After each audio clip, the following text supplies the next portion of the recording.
நாமத்துக்கு மகிமை உண்டாகட்டும். சென்னை பட்டணத்திலிருந்து 65 கிலோமீட்டர் தூரத்தில் ஒரு குக்கிராமத்தில் தான் நான் பிறந்தேன். எங்களுடைய குடும்பத்தில் 5 நபர்கள், நான் 4வது நபராக பிறந்தேன். பிறக்கும் பொழுது நன்றாக பிறந்த நான் என்னுடைய 10 வயதிலே கடுமையான காய்ச்சல் வந்தபடியினால் போலியோ அட்டாக்கினால என்னுடைய வலது காலை நான் இழக்க வேண்டிய சூழ்நிலை. என் குடும்பம் ஒரு பெரிய பணக்கார குடும்பம் அல்ல, கொடிய தரித்திரம் என்று சொன்னால் மகா கொடிய தரித்திரம் உள்ள ஒரு குடும்பம். காரணம், என் தகப்பனாருடைய குடிப்பழக்கத்தினாலே எங்கள் குடும்பம் சின்ன பின்னமாக்கப்பட்டது. சென்னையிலிருந்து எங்களை அகதியாக என்னுடைய மாமா வீட்டுக்கு நாங்கள் வந்தோம். 5 பிள்ளைகளோடு எங்கள் மாமா வீட்டில் ஒரு சின்ன குடிசை கொடுத்தார்கள். அந்த சின்ன குடிசையில் தான் நாங்கள் வளர்ந்தோம். எங்களுக்கு சரியான சாப்பாடு கிடையாது, எங்களை யாரும் பராமரிக்க மாட்டாங்க. எங்கள் அம்மா ஒரு மனநிலை பாதிக்கப்பட்டவர்களைப் போல, எங்கள் அப்பா அடித்து காதெல்லாம் கேட்காது, மனநிலை பாதிக்கப்பட்டவர்களைப் போல ஆகிவிட்டார்கள். பசியின் கொடுமை தாங்கவே முடியாது. வயிற்றை பிடித்து கொண்டு தெருக்களிலும் திண்ணைகளிலும் அழுது கொண்டு இருப்போம். ஒரு கண்ணும் எங்கள் மேல் பார்த்து இரக்கமில்லை, இரக்கமே இல்லாதிருந்தார்கள். எங்களுக்கு ஒரு வேளை உணவு என்று சொன்னால் ஸ்கூலில் தான் ஒரு வேளை உணவு கிடைக்கும், அதுதான். ஆனால் எனக்கு தாய் தகப்பன் இருந்தோம், நாங்கள் அனாதைகளாகப்பட்டோம். எங்கள் அப்பா வாரத்தில் ஒரு நாள் வருவார். அவர் வரும்பொழுது 5 கிலோ அரிசியை கொண்டு வருவார். கொண்டு வரும்பொழுது வழியிலே அந்த அரிசியெல்லாம் வயல்வெளியில் போட்டு அப்படியே கூழும் சகதியுமாக கொண்டு அப்படியெல்லாம் அப்படியே மண்ணோடு ஆகிவிடும். ஒருவேளை எங்களை பார்த்துட்டார்னா எங்களை அடிப்பார். எங்கள் அப்பா வரேன்னு சொன்னாவே எல்லாம் நாங்கள் 5 பிள்ளைங்களும் ஓடிடுவோம், எங்கேயாவது ஓடிடுவோம், என்ன நடக்குன்னு தெரியாது. எல்லா பிள்ளைங்களும் அப்பா வரான்னு சொன்னால் ஓடி போய் சந்தோஷமாக டேடி பான்னு சொல்லுவாங்க. எங்கள் அப்பா வரேன்னு சொன்னால் எங்களுக்கு கொலை நடக்கம் உண்டாகும், என்ன நடக்குன்னு தெரியாது. ஊரெல்லாம் சண்டை, ஊரெல்லாம் பயங்கரமான சண்டை, அவமானம், நிந்தை. பலர் சொல்வார்கள் குடிக்காரனுடைய பிள்ளைங்க இவங்களை ஊரை விட்டு துரத்தணும்னு சொல்லி அடிப்பாங்க. அடித்தாலும் கேட்கறதுக்கு ஆளே கிடையாது. அனாதை. எங்களை யாரும், ஏன்னா சொந்தக்காரங்களே எங்களை அவமதிச்சாங்க. ஏன்னா நாங்கள் தரித்திரம் பிடிச்சவங்க, அவங்களுக்கு நாங்கள் அவமானமாக இருந்தோம். இவங்களை ஊரை விட்டு துரத்தணும்னு சொல்லி என்ன சொன்னால் என்னை அடித்தா கேட்கறதுக்கு ஆள் இல்லை. எங்கள் அப்பாவுடைய தவறான குடிப்பழக்கத்தினால் எங்கள் குடும்பம் சின்ன பின்னமாக்கப்பட்டது. ஒவ்வொரு நாளும் நாங்கள் கண்ணீர் விட்டு அழுவோம். வறுமையின் உச்சக்கட்டத்தில் இருந்தோம். இந்த நிலையில் 16 வயது இருக்கும் பொழுதுதான் ரொம்ப வேதனை, எங்களுக்கு யாருக்கும் தாங்க முடியல. எவ்வளோ நாள் தான் இப்படி நாங்கள் சாகிறது பசியின் கொடுமையினால. உங்களுடைய தகப்பனுடைய குடிப்பழக்கத்தை இப்படிப்பட்ட நிலைக்கு நாங்கள் ஆகிவிட்டோம். வருத்தப்பட்ட நாட்கள் உண்டு. ஒரு நாள் அவர் போதையில் குடித்து விட்டு ஊரெல்லாம் சண்டை, ஊரெல்லாம் சண்டை நடக்குது. அவர் அருகில் ஒரு பொது கிணறு ஒன்று இருந்தது. அந்த கிணற்றில் விழுந்து மரித்து போனார், தவறி விழுந்து மரித்து போனார். அவர் இருந்தும் பிரயோஜனம் இல்லை, அவர் இல்லாமல் போன நிலையிலும் எங்களுக்கு ஒன்றும் பிரயோஜனம் இல்லை. இப்படிப்பட்ட சூழ்நிலையில் தான் 5 பிள்ளைகள், நாங்கள் அனாதைகள். ஏற்கனவே அனாதை தான். எங்கள் அம்மா ஒரு மனநிலை பாதிக்கப்பட்டவர்களைப் போல் இருந்தார்கள். எங்கள் அம்மாவுடைய அம்மா பாட்டி அவங்க தான் எங்கேயாவது கிராமப்புறங்களில் சின்ன சின்ன வேலை செஞ்சு எங்களுக்கு ஆகாரத்தை கொடுப்பாங்க. அவங்களுக்கு முடியாது. எங்கள் அம்மா கிராமத்தில் போய் விறகுகளை வெட்டி 1 கிலோ அரிசி இரவு நேரத்தில் கஞ்சி ஆகி கொடுப்பார்கள். என்றைக்கோ ஒரு நாள் கஞ்சி திருப்தியான ஆகாரம் கிடையாது. அதுதான். எத்தனையோ நாட்கள் புளிய இலைகளை சாப்பிட்ருக்கிறோம், புளியங் காய்களை சாப்பிட்ருக்கிறோம், பச்சை கீரைகளை மிருகம் சாப்பிடுவது போல நாங்கள் சாப்பிட்ருக்கிறோம். என்ன வாழணும், சாகிறதுக்கு எதோ சாப்பிட்றதுக்கு பசிக்கு ஏதோ ஒன்று கிடைக்குது. என்னுடைய முழு எண்ணமெல்லாம் ஸ்கூலில் ஒரு வேளை உணவுக்கு தான் ஸ்கூலுக்கு போன தவிர படிப்புக்கு எனக்கு சம்பந்தம் இல்லை. இந்த நிலையில் எங்கள் அம்மா 1 வருஷம் தாங்க வறுமையின் கஷ்டத்தினாலே எலும்பும் தோலுமாக மாறி அவர்களும் மரித்து போய்விட்டார்கள். தாயும் இல்லை, தகப்பனும் இல்லை, அனாதைகள் ஆக்கப்பட்டோம். இந்த நிலையில் நான் ஸ்கூலுக்கு போன நோக்கமே சாப்பாட்டுக்கு தான் ஸ்கூலுக்கு போன தவிர படிப்புக்கு எனக்கு துளி கூட சம்மந்தம் இல்லை. 1ஆவதுலேருந்து 5ஆவது வரையும் போயிருக்கேன். என் சொந்த பெயரை எனக்கு எழுத தெரியாது. டீச்சர் சொல்லுவாங்க, டே அவங்களாவது ஏறுவதாவது பிழைப்பாங்க, நீ எப்படா பிழைக்க போகிற? அவங்க சொல்கிற அட்வைஸில் எனக்கு ஆறுதலாக இருந்தது. ஆனால் என்னால் படிப்பில் கவனம் செலுத்த முடியலை. அவங்க சொன்னாங்க, பாவம் ஏழை பையன் சாப்பிட்டு போட்டோம், என்ன பண்ணுறது, படித்தாலும் படிக்கினாலும் பாஸ் பண்ணி விட்டாங்க. 7ஆவது வரை என் சொந்த பேரே சேகர், ஒரு 3 எழுத்து எழுத தெரியாதுங்க. முட்டாள்லாம் கடுமையான ஒரு முட்டாள், மோசமான ஒரு முட்டாள், மனநிலை பாதிக்கப்பட்டவனை போல, பைத்தியம் போல, சாப்பாடு சாப்பாடு சாப்பாடு சாப்பாடு, இதே தான் என் வாழ்க்கையாக இருந்தது. 10வது வரையும் அவங்க என்ன பண்ணாங்க, சாப்பிட்டு போகணும். 10வது வரையும் நான் போனேன். 10வதுல ஏதோ ஒன்று எழுதுனேன். ஆல் சப்ஜெக்டில் 37 மார்க்கு போட்டாங்க. 37 மார்க்கு. உண்மையாக வரலாற்றில் எனக்கு வந்த சந்தோஷம் கொஞ்சம் நெஞ்சம் சந்தோஷம் கிடையாது. வாழ்க்கையில் 1 மார்க்கு கூட வாங்காமல் எனக்கு 37 மார்க்கு அரசாங்கம் போட்டுச்சுன்னு சொல்லி ஒரே சந்தோஷம். அடுத்த வேலை சாப்பாடு கிடையாது. என்ன பண்ணுறது? தெருக்களிலும் திண்ணைகளிலும் பைத்தியத்தை போல சுற்றி திரிந்தேன். யாராவது கடைக்கு போக சொன்னாங்களாம், கூழோ கஞ்சோ கொடுப்பாங்க. அதை சாப்பிட்டுக்கிட்டு சினிமா பாடல்களை பாடிக்கிட்டு, சோகமான பாடல், நமக்கு தான் சோகமான பாடல்கள், சினிமா பாடல்களை பாடிக்கிட்டு, யாராவது கடைக்கு போக சொன்னால் கூழோ கஞ்சோ கொடுப்பாங்க. இப்படியே என்னுடைய வாழ்க்கை உருண்டோடி கொண்டிருந்தது. ஆனால் பசியின் கொடுமையினால் சென்னை பட்டணத்துக்கு நான் புறப்பட்டு போனேன் வேலையை தேடி. எனக்கு கிடைச்ச வேலை ஹோட்டலில் தட்டு கழுவுற வேலை. கைகள் 2 கைகளும் புண்ணாக மாறிவிட்டது. அந்த வேலையும் செய்ய முடியவில்லை. மறுபடியும் கிராமத்துக்கு வந்தேன். நிறைய பேர் சொன்னாங்க, தம்பி உன்னால் எந்த வேலையும் செய்ய முடியாது. அவங்க சொன்னாங்க, நீ ட்ரெயினில் போய் பிச்சை எடுத்தனா நிறைய பேர் உனக்கு பிச்சை போடுவாங்க, இந்த பிச்சை எடுப்பா, தவறு இல்லை அப்படின்னு சொன்னாங்க. பசியின் கொடுமையினால எல்லாம் இந்த உலகம் என்னை பிச்சை எடுக்கும்படியாக தள்ளினது. ஆகாதென்று தள்ளினார்கள். அது மாத்திரமல்ல, கிராமப்புறங்களில் எங்கள் சொந்தக்காரங்க கிராமத்தில் சொந்தக்காரங்க திருமணம் ஆகும், எங்கள் வீட்டுக்கு நோட்டீஸே கொடுக்க மாட்டாங்க, கல்யாண நோட்டீஸ் கொடுக்க மாட்டாங்க. ஏன்னா நாங்கள் வந்துட்டு போகிறோம். அவங்களுக்கு அவமானமாக நாங்கள் இருந்தோம். அப்படி தெரியாமல் நான் போயிட்டேன்னா, அவங்க நோட்டீஸ் கொடுக்கல, நாங்கள் திருமணத்துக்கு போயிடுவோம். இந்த நிலையில் என்னை அடிப்பாங்க பாருங்க, தலையில் கொட்டுவாங்க பாருங்க, காரி துப்புவாங்க. அப்படியே தலையெல்லாம் சளியாக சகதியாக இருக்கும். என்ன மாத்திரம் அடிப்பாங்க. ஏன்னா நாங்கள் வந்துட்டு அவங்களுக்கு கௌரவம் போயிடுவோமா, அவங்க அந்தஸ்து போயிடுமா, அதனால் எங்களை அடிப்பாங்க, தலை எட்டி ஒதிப்பாங்க. நீ எல்லாம் இந்த கல்யாணத்துக்கு வர்றதுக்கு என்னடா தகுதி இது அப்படின்னு சொல்லி அடிப்பாங்க. அந்த அடியின் மத்தியிலும் வாங்கி கொண்டு எப்படி ஆயிலும் சாப்பிட்டு வரணும். இப்படி தான் எங்கள் வாழ்க்கை உருண்டோடி கொண்டே இருந்தது. என் அன்பு சகோதர சகோதரிகளே, வாழ்க்கையில் பயங்கரமான புயல் வீச ஆரம்பித்தது. ஏன் நான் வாழணும்? உலகம் என்னை பிச்சை எடுக்க வைத்து விட்டதே. சமுதாயம் என்னை வாழ விடவில்லையே.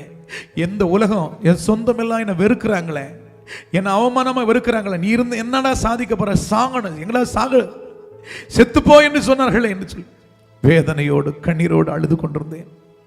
என் வாழ்க்கையை முடித்துக் கொள்ள வேண்டும். நான் வாழ்ந்து என்ன சாதிக்க போகிறேன்? நான் இருந்து என்ன சாதிக்க போகிறேன்? யாருக்கு என்ன லாபம்? எனக்கு என்ன அப்பா இருக்கிறாங்க, அம்மா இருக்கிறாங்க, சொந்தமாக இருக்குது, சொந்த வீடே கிடையாது. நான் இருந்து என்ன பிரயோஜனம் என்று சொல்லி வனாந்தரமான ஒரு இடத்திற்கு போய் மார்போடு மார்பு அடித்து கொண்டு அழுதேன். நான் ஏன் வாழணும்? நான் சாகணும்.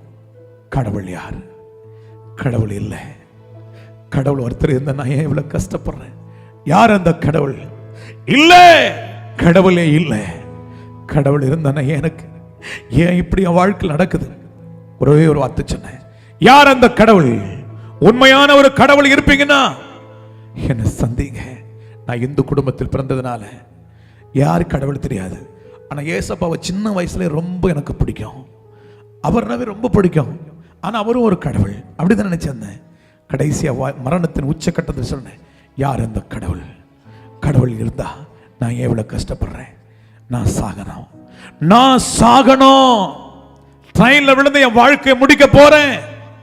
கடவுள் ஒருத்தர் இருந்தா என்னை காப்பாத்துங்கன்னு சொன்னேன்.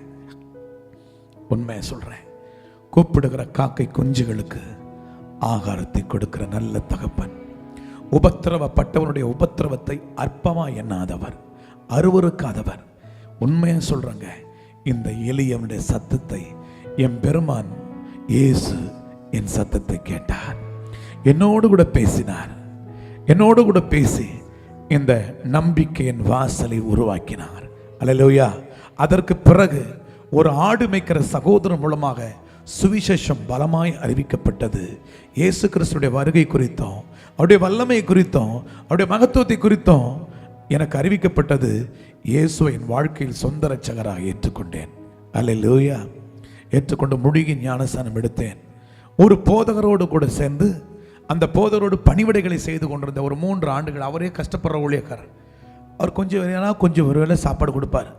அவர் சொன்னார், தம்பி நீ 10வது வரையும் படிச்சுக்கிறத உனக்கு கொரியர் ஆஃபீஸில் ஒரு வேலை வாங்கி தரேன், நாளைக்கு ரெடியாக இருந்தேன். எனக்கு தான் தமிழே தெரியாது, தமிழ் கிராமரை எழுத படிக்க அட்ரஸ் கூட பார்த்து எழுத தெரியாது. உண்மையை சொல்கிறேன், அவ்வளோ ஒரு மோசமான முட்டாள். நான் என்ன செய்ய போகிறேன்? நைட்டெல்லாம் அழறேன். ஆண்டவரே, நான் என்ன இந்த வேலை கூட எழுத படிக்க கூட தெரியல, நாளைக்கு என்ன செய்ய போறேன்னு தெரியல ஆண்டவரே, நான் ஏன் இருக்கணும் உலகத்தில்? நான் இருந்து என்னப்பா சாதிக்க போறேன்? நான் ஏன்பா இருக்கணும்? அழுது கொண்டிருக்கும் பொழுதுதான் கர்த்தருடைய வார்த்தை, மகனே, உலகம் உன்னை பலவீனனாய் பார்க்கிறது, நான் உன்னை பலவானாய் பார்க்கிறேன். என்னுடைய ஊழியத்துக்குன்னு நான் உன்னை தெரிந்து கொண்டேன், நீ வருவாயா என்று கேட்டான். நான் சொன்னேன், ஆண்டவரே, நான் சமுதாயத்தில் புறக்கணிக்கப்பட்டவன், எல்லாரோட மனுஷனால் அவமதிக்கப்பட்டவன். அப்பா, உம்முடைய ஊழியத்தை செய்யறதுக்கு எந்த தகுதி இல்லை. நான் ஒரு முட்டாள், நான் மனநிலை பாதிக்கப்பட்டவன், அறிவில்லாதவன், சமுதாயம் என்னை தள்ளிவிட்டது, உம்முடைய ஊழியத்தை செய்யறதுக்கு எந்த தகுதி இல்லப்பா. ஆண்டவர் சொன்னார், எந்த மனுஷனையும் பிரகாசிக்கிற மெய்யான ஒளி நானே என்று சொன்னார். ஆண்டவர் சொன்னார், என் ஊழியத்துக்கு நீ வருவாய் என்றால் நான் உன்னை ராஜாக்களுக்கு மத்தியில் கொண்டு போவேன், பிரபுக்களுக்கு மத்தியில் உன்னை கொண்டு போவேன், தேசத்தின் கடைமனை மட்டும் உன்னை கொண்டு போய் என் நாமத்தை நான் மகிமைப்படுத்துவேன்னு சொன்னார்.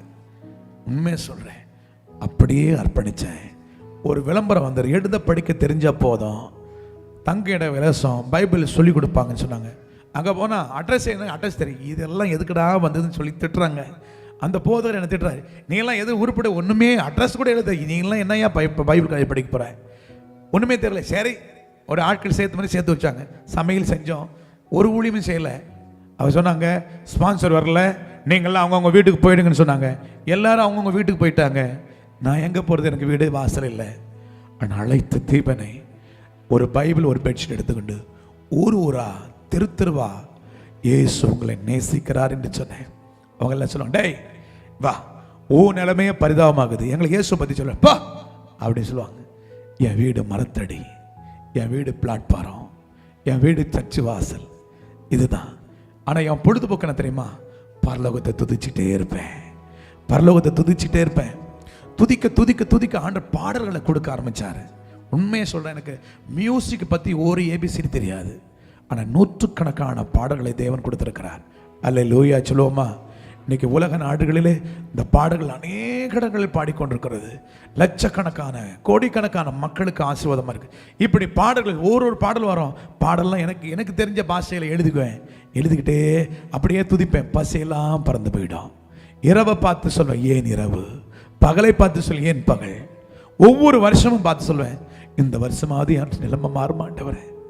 ஏன்னா என்னை அனாதையை விட்டுட்டாங்க, எங்கே போய் தங்க. இதில் வேற டிஸ்கரேஜ், உன்னெல்லாம் கடவுளை ஊழியத்துக்கு அழைக்கல, நீ எல்லாம் என்ன ஊழியம் செய்வேன், அவமானப்படுத்துவாங்க. ஆனால் அழைத்த தேவனை நான் ஒரு நாளும் அவரை மறக்கலை, அவரை என்ன மறக்கலை. ஒரே திருமணம் நடத்தேன், செத்தான நான் சாவேன், என் ஆண்டவருக்கு உண்மையாக ஊழியம் செய்வேன்னு சொல்லி 13 ஆண்டுகள் கண்ணீரின் பள்ளத்தாக்கு.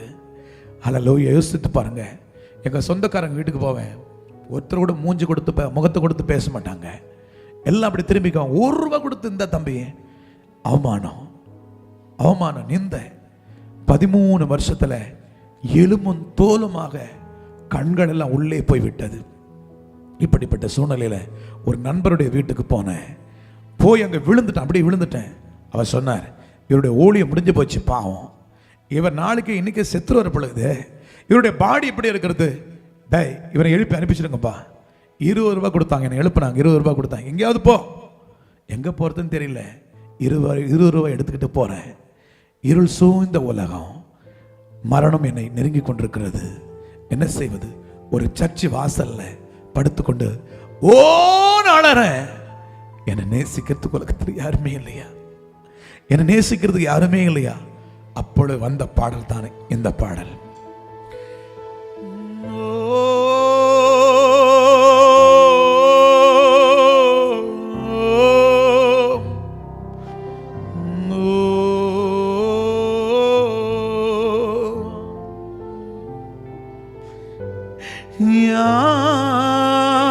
யாருண்டு நாதா என்னை விசாரிக்க, உறவுகள் இல்லையே நீரின்றி யாருண்டு நாதா, நீரே எம் தஞ்சமல்லோ.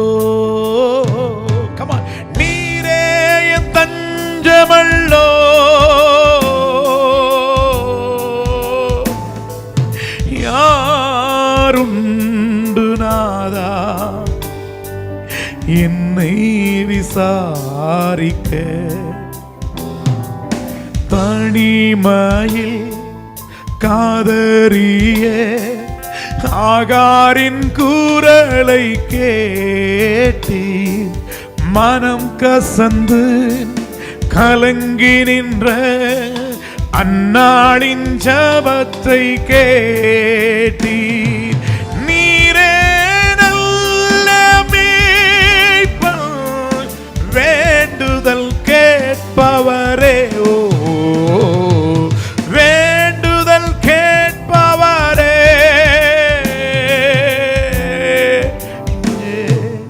யாருண்டு நாதா என்னை விசாரிக்க. ஆமென். சீடி கொண்டு வந்திருக்கிறேன், நீங்க பாட்டு கேளுங்க, ரொம்ப அமேசிங்கா இருக்கா. அல்லேலூயா. இந்த பாடல் ஒவ்வொரு சுச்சுவேஷனுக்கும் எனக்கு பாடல் வரும். இந்த பாடலை பாடி அழுது கொண்டு இருக்கிறேன். ஆண்டவரை பார்த்து சொன்னேன், என்னால் முடிஞ்ச ஒழித்து நான் செஞ்சிட்டேன்ப்பா, என் ஜீவனை எடுத்துக்கொள்ளும், என் ஜீவனை எடுத்துக்கொள்ளும் என்று அழுது கொண்டிருக்கும் பொழுதுதான் வானத்திலிருந்து ஒரு சத்தம், மகனே உன் கிரிகளை நான் அறிந்திருக்கிறேன், உனக்கு கொஞ்சம் பலன் இருந்தோம், என் நாமத்தை மறுதளிக்காமல் என் வசனத்தை கை கொண்டபடினால் இதோ திறந்த வாசலை உனக்கு முன்பதாக வைக்கிறேன், ஒருவனும் அதை பூட்ட மாட்டான் என்று சொன்னார். அதற்கு பிறகு என்னுடைய வாழ்க்கை துளுக்க ஆரம்பித்தது, கொஞ்சம் கொஞ்சமா துளுக்க ஆரம்பித்தது. கொஞ்சம் கொஞ்சம் கிராமப்புறங்களில் நான் கர்த்தர் பயன்படுத்த ஆரம்பிச்சா. பாட்டு பாடும்போது பிசாசெல்லாம் அலறிச்சு ஓடும். ஆண்டவருடைய வல்லமை பலமாக இறங்க ஆரம்பிச்சது. சின்ன சின்ன கூட்டங்களை பயன்படுத்த ஆரம்பித்தாங்க. அதுக்கு பிறகு பெரிய பெரிய கூட்டங்களை எனக்கு கூப்பிட ஆரம்பித்தாங்க. ஒரு நல்ல நிலைக்கு தேவன் என்னை கொண்டு போனார். அதுக்கு பிறகுதான் எனக்கு திருமணம் நடந்தது.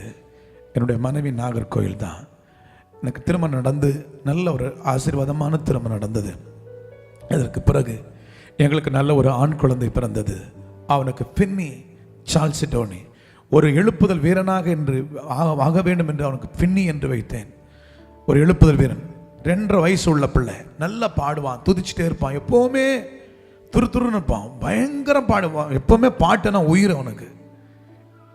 இப்படி நான் ஊழியத்தில் வல்லமையாக கர்த்தரனை பயன்படுத்தி கொண்டிருந்தான். திடீரென்று ஒரு நாள் மனைவி எனக்கு ஃபோன் செய்தார்கள்.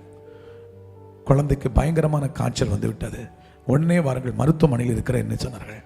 மருத்துவமனைக்கு போன பிறகு என் குழந்தை உயிருக்கு போராடி கொண்டிருக்கிறது. ராமச்சந்திரா மெடிக்கல் ஹாஸ்பிட்டலில் கொண்டு போகிறோம், வெள்ளிக்கிழமை இரவு கொண்டு போகிறோம்.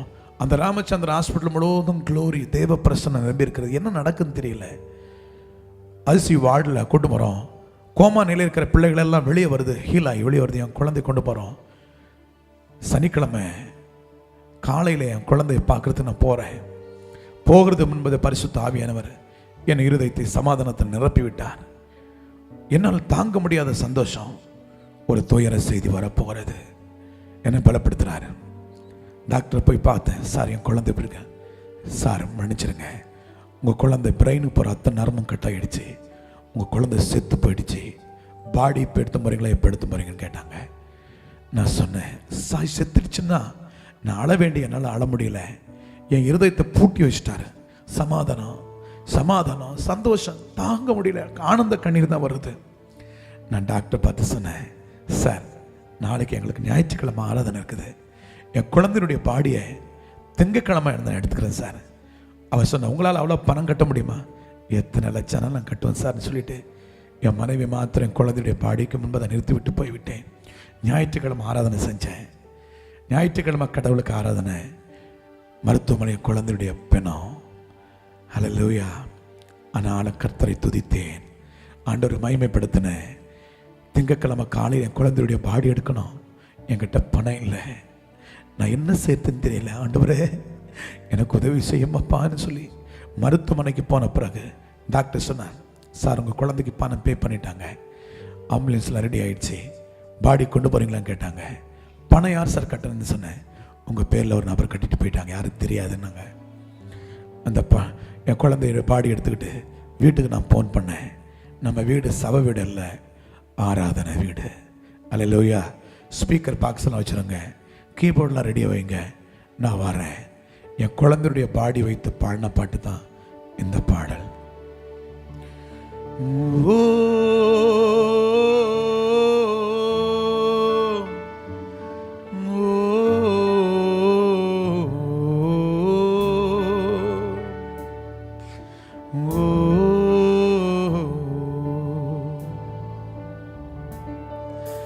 என்னதானால் என்ன,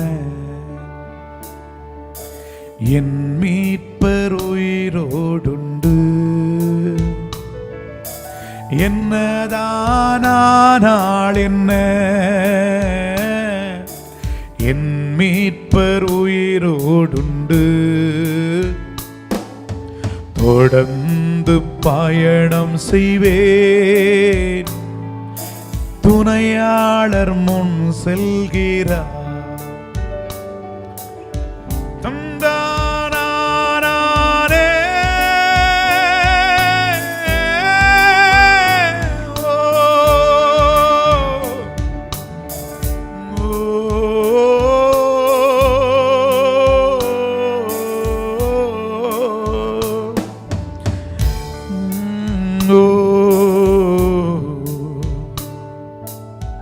மரணமே ஆனாலும் என்ன, ஜீவனே ஆனாலும் என்ன. மரணமே ஆனாலும் என்ன, ஜீவனே ஆனாலும் என். கரங்களை உயரு. பரிசுத்தரில் பின்னே செல்வே. Come on. திரும்பி நானும் பார்க்க மாட்டேன், எனது ஜீவன் உமது கரத்தில் ஒருவரும் பறிப்பதில்லை, ஒருவரும் பறிப்பதில்லை, ஒருவரும் பறிப்பதில்லை. என்னதானால் என்ன, என் மீட்பர் உயிரோடுண்டு. தொடர்ந்து பயணம் செய்வேன், துணையாளர் முன் செல்கிறார்.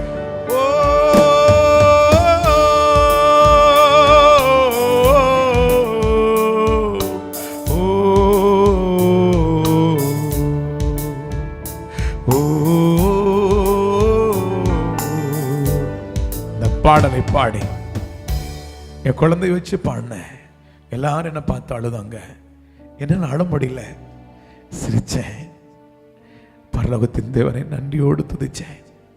கடைசி அவனுக்கு பிடிச்ச ஒரு பாடலை பாடி அடக்கம் செஞ்சேன். வீட்டுக்கு வந்தேன்.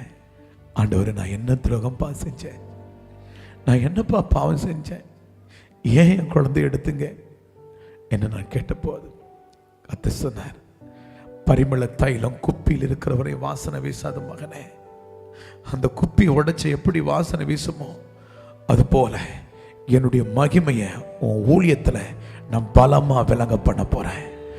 உடைக்கப்பட்ட ஹல்லேலூயா கண்ணீரில் இருக்கிற மக்களை நீ ஆராதிக்கும் பொழுது, நீ என் வார்த்தையை கொடுக்கும் பொழுது, லட்சக்கணக்கான மக்கள், கோடிக்கணக்கான மக்கள் காயங்கள் ஆற்றப்படும். அதற்காகத்தான் அந்த பரிமள தைலம் குப்பி உடைக்கும் பொழுது வாசனை வீசுகிறது போல ஏன் மகிமையை நான் இறக்குவேன். அப்பொழுது லட்சங்கள், கோடிக்கணக்கான மக்கள் உன் மூலமாய் ஆறுதல் பெறுவார்கள். அதற்காக தான் இந்த பாதையை நான் அனுமதிச்சேன். நான் சொன்ன ஆண்டவரே நன்றிப்பா, நான் அது அடிமைன்னு சொன்னேன். அதற்கு பிறகு என்னுடைய ஊழியத்தில் பெரிய பெரிய மாற்றங்கள் உண்டானது. நான் வர்ஷிப் பண்ணும் ஆராதிக்கும் பொழுது வானம் திறக்கப்படுவதை ஜனங்க பார்ப்பாங்க, ஏஞ்சல்ஸ் அப்படி இறங்குவாங்க. ஹல்லேலூயா. சின்ன சின்ன பிள்ளைங்க, எல்கேஜி படிக்கிற யூகேஜி படிக்கிற பிள்ளைங்க கூட பாவ உணர்வடைந்து அழுவாங்க, எல்லாம் அழுவாங்க. சில வாலிப பிள்ளைங்களாம் பயங்கர அழுது தேம்பி அழுவாங்க, கதறி அழுவாங்க. பயங்கர ரிவைவல், உயிர்மிச்சு உண்டாக ஆரம்பித்தது. அதற்கு பிறகு என்னுடைய வாழ்க்கையில் இன்னொரு சோதனை என்னன்னா, ஒவ்வொரு சோதனையும் என் வாழ்க்கையில் சாதனை. அல்லேலூயா சொல்லுவோமா? இன்னொரு சோதனை என்னன்னா, இப்படி ஊழியம் பயங்கரமாக நடந்து கொண்டிருக்கும் பொழுது ஒரு நாள் அதிகாலையில் 2:30 மணி இருக்கும், பூமி பிளந்து, லைவா பார்க்கிறேன், பூமி பிளந்து ஒரு பெரிய வலு சர்ப்பம் பூமி பிளந்து வெளியே வருது. அப்படியே வானத்தை சுற்றி என்னுடைய அறைக்குள்ள வந்து நின்றது. அதனுடைய முகம் மனுஷனுடைய முகமும் மிருகத்தினுடைய முகமும் இணைக்கப்பட்டிருந்தது. என்ன பார்த்து, ஏய் லூக்காஸ் சேகர், நிறுத்திரம் ஆராதனையே, உன்னாலே ராஜ்யம் அடிக்கப்படுது, உனக்கு எத்தனை கோடி ஒன்னா சொல்லு, நான் தரேன். உலகத்தில் என்னென்ன அனுபவிக்கணும் சொல்லு, எல்லாம் அறைக்குள்ளே நான் கொண்டு வரேன். இயேசுவனை மகிமைப்படுத்தாத, இயேசுவை நீ ஆராதிக்காத, விட்டுரு. நீ கஷ்டப்பட்டு ஊழியம் செய்ய வேண்டிய அவசியம் இல்லை. கோடி உனக்கு என்ன வேணும் சொல்லு, நான் அறைக்குள்ள கொண்டு வரேன். நான் அவனை பார்த்து சொன்னேன், ஒரு ராஜ்யத்தை அழிப்பதற்கு தான் ஆண்டவர் என்ன அபிஷேகம் பண்ணிருக்கிறார். Get out. உண்மையை சொல்றேன், பயங்கரமான ஒரு சிச்சுவேஷன்.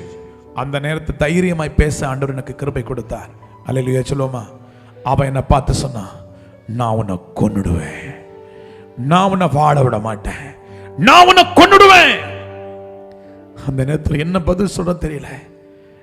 ஆண்டவரோட அனுமதி இல்லாம என் தலையில் இருக்கிற ஒரு முடி கூட கீழே விடாதுன்னு சொன்னேன். அல்லேலூயா. அவன் சொன்னா, இப்போ நான் உன்னை விட்டு போறேன், நான் உன்னை விட மாட்டேன்.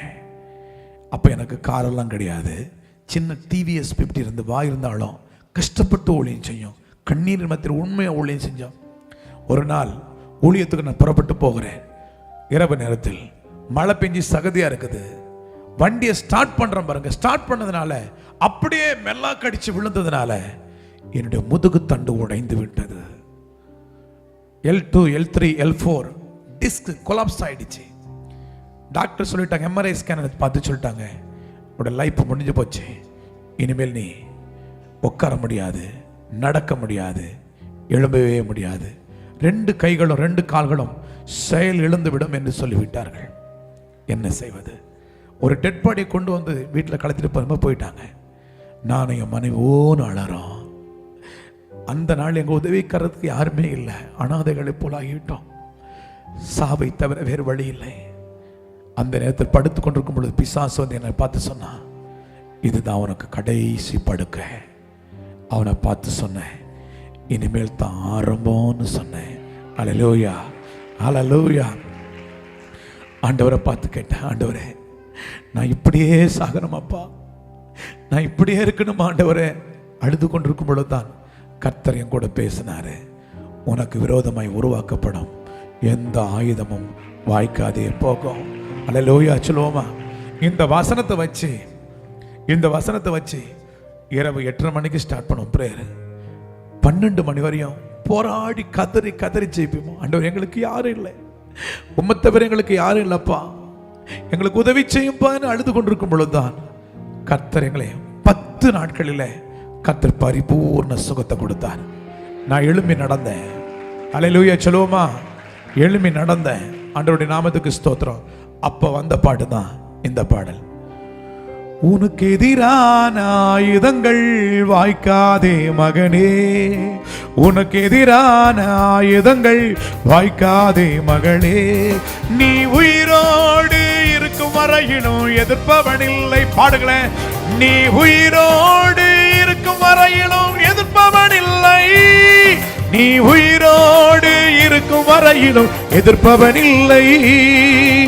உன்னை நான் காப்பாற்றி அடிக்கடி தண்ணீர் பாய்ச்சிடுவேன், உன்னை நான் காப்பாற்றி அடிக்கடி தண்ணீர் பாய்ச்சிடுவோம். இரவினிலும் பகலினிலும் சேதமில்லாமல் காத்திடுவேன், இரவினிலும் பகலினிலும் சேதமில்லாமல் காத்திடுவேன். உன்னை கொண்டு மலைகளையும் குன்றுகளை நான் தகற்றிடுவேன், உன்னை கொண்டு மலைகளையும் குன்றுகளை நான் தகர்த்தேன். நீ உயிரோடு இருக்கும் வரையிலும் எல்லா கரங்களை உயர்த்தி சொல்லுவோம்.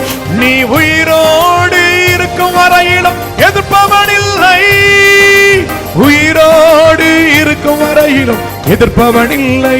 தேவனே, உயிரோடு இருக்கும் வரையிலும் எதிர்ப்பவனில்லை. மேன் இந்த பாடலை கொடுத்தார். ஒவ்வொரு சோதனைக்கு பிறகும் ஒரு ப்ரமோஷனை தேவன் கொடுப்பார். எனக்கு கொடுக்குற ப்ரமோஷன்லாம் ஸ்பிரிச்சுவல், ஆவிக்குரிய ப்ரமோஷனாக தான் இருக்கும். அல்லேலூயா. கிருபைகளை பெருகி கொண்டே இருப்பார், அபிஷேகத்தை பெருக பண்ணுவார். அல்லேலூயா சொல்லுங்களேன். ஆண்டவர் சொன்னது போல, நீ வெட்கம் அனுபவித்த சகல தேசங்களிலும் உனக்கு புகழ்ச்சியும் கீர்த்தியும் நான் வரப்பண்ணுவேன்னு சொன்னது போல, அதற்கு பிறகு என்னுடைய ஊழியத்தின் எல்லைகளை கர்த்தர் விசாலமாக்கினார். உண்மையை சொல்கிறேன், என்னால் டேட்டு கொடுக்க முடியாத அளவுக்கு ஊழியம். அல்லேலூயா சொல்லுவோம். ஒரு மாதத்துக்கு குறைஞ்சது 10,000 12,000 கிலோமீட்டர் ட்ராவல், அதுவும் தமிழ்நாட்டில் தான். அல்லேலூயா சொல்லுவோமா? அல்லேலூயா. நான் டேட்டு கொடுத்த 365 நாளும் நான் வெளியே தான் இருக்கணும். இன்னைக்கு உலகம் ஊழியங்க என்னை வரவேற்கிறாங்க. அல்லேலூயா சொல்லுங்களேன். ஒரு காலத்தில் நான் நடந்து வந்தா தரித்திரம் பிடிச்சி வருதுன்னு சொல்லுவாங்க.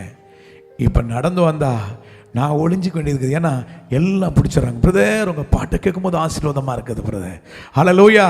ஒரு கல்யாணத்துக்கு போக முடியல, எங்கே போனாலும் ஜனங்க ஓடி வந்துடுறாங்க. ஹல்லேலூயா சொல்லுவோம்.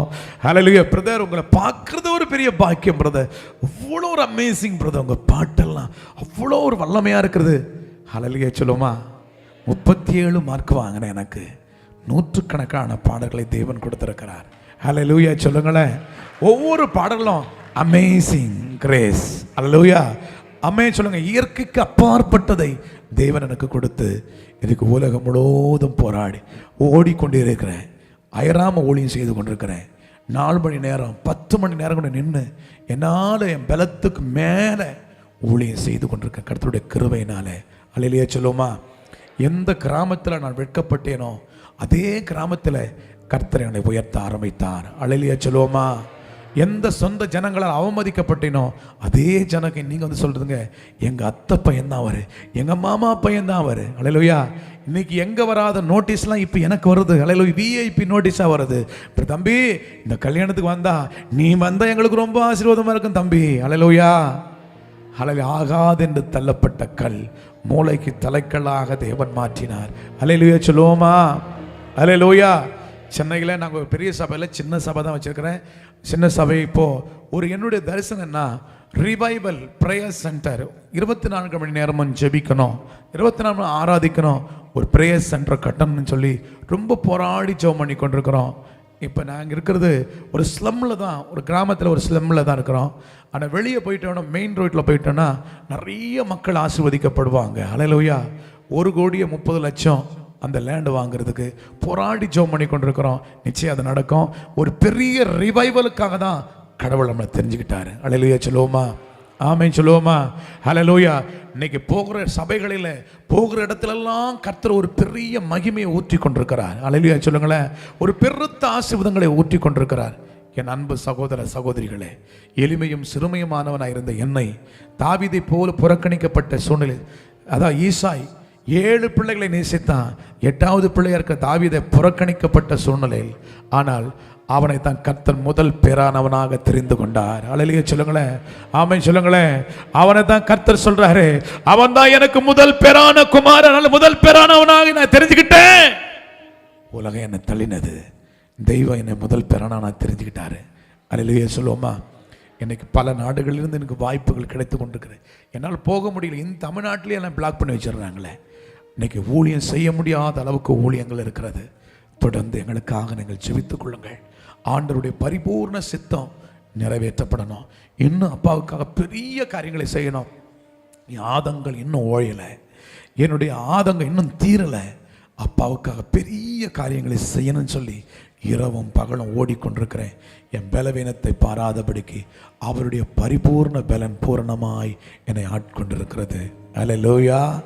ஆமென் சொல்லுவோமா. நீங்கள் தொடர்ந்து ஜெபியுங்கள்.